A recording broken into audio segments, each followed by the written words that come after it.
Yo, yo, yo, it's your boy Casual Sunday Podcast. Hit that like, helps us grow, get eyes on the show, and more importantly, subscribe if you got the time, man. We appreciate that love.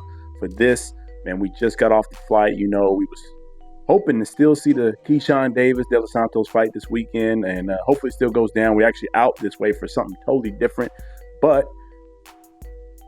we're going to try to make it happen if it can happen, and pull up to that fight, and we got it planned now to go to that fight Saturday, June 9th, 2025. See this scrap between these two brothers and also see Abdullah Mason do his thing.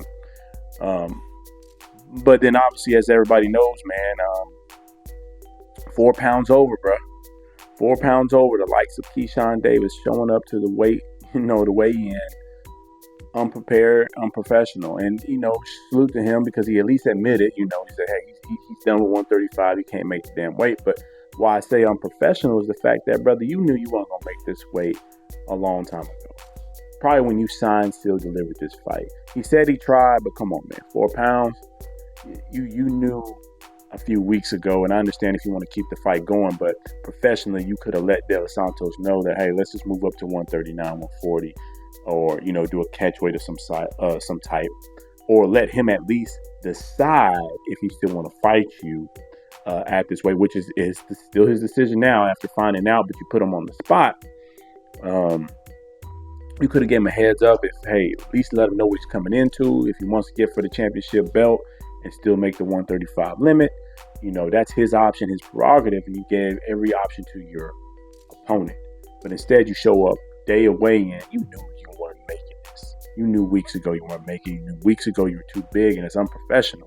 Now, I still got Keyshawn Davis winning this fight, and actually, at this point, I probably got the brother stopping De Los Santos. At first, I was going to have it as a unanimous decision in favor of Keyshawn Davis, but now that he's clearly 4 pounds over, and it's not just the weight, but it's the fact that he looked healthy. He looked really good. He looked like that was on purpose, in my personal opinion. I think he pulled a Ryan Garcia on us and just showed up to the fight in his healthiest manner. As salute to him. It's all tactics. Nothing's fair in war. But professionalism should be always implemented in the sport of boxing. And I think he knew weeks ago that he could at least give De Los Santos the best option for himself and his corner to say, hey, do you still want to take this fight, have a shot at the title, and you make the 135 limit, or let's do a catch weight. Neither one of us get the title, we drop it. I think De Los Santos would have still took the 135 limit so he can at least get a shot at the title.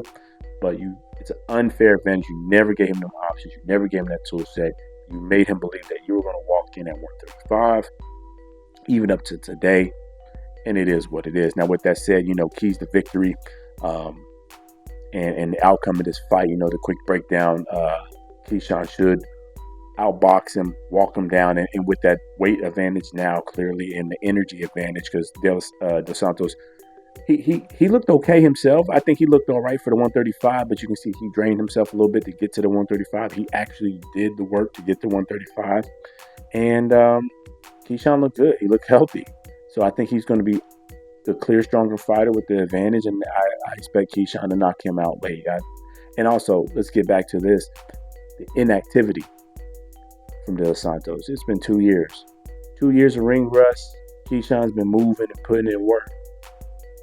That ring rust is a killer, as we all know. That ring rust brings people down quick and fast. And I expect it to happen to De Los Santos. I think he'll put up a great effort. He's a great warrior, a great fighter.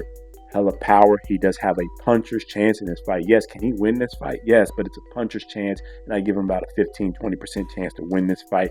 He has to land something hard, clean, and effective, and I think Keyshawn's going to stay out of the way of that and just try to drain him as the fight goes on, let that ring rust wear in, and pick him apart late for a TKO stoppage later on this fight. But with that said, I'm a little disappointed that Keyshawn came in the way he did. I understand it.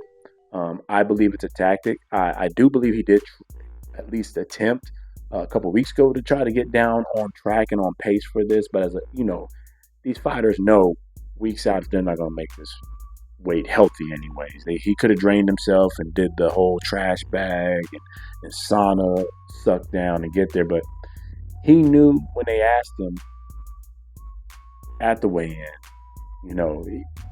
He said, I ain't gonna try it. He knew it. His response right there, he wasn't even gonna try to attempt to do it. You saw what Chris Eubank Jr. did with the likes of Connor Ben last month. He tried his. He still didn't make it by a very morsel, but he tried every ounce of him to make that catch weight that they have between them two at the 160 pound weigh-in. And Keyshawn didn't even try. He just knew it. So that mentality, that response right there, let me know the brother was never planning to make this weight. It is what it is. It's a tactic, bruh. You can say what you want to say. Nasty work. But again, nothing's fair in war. Nothing's fair in fighting. But this is unprofessional on his end. And he won't get any respect for winning this fight. If they go through it all the way through. But either way, we plan to, not just tune in. We plan to be in the building for the fight regardless. If it goes down, that'll be great as scheduled. If not, and then Abdullah's going to have to show the world everything and take this over and put on a show for the city of Norfolk and for ESPN. But anyways, man, we talked a little bit too long on that. Again, we just got off the plane.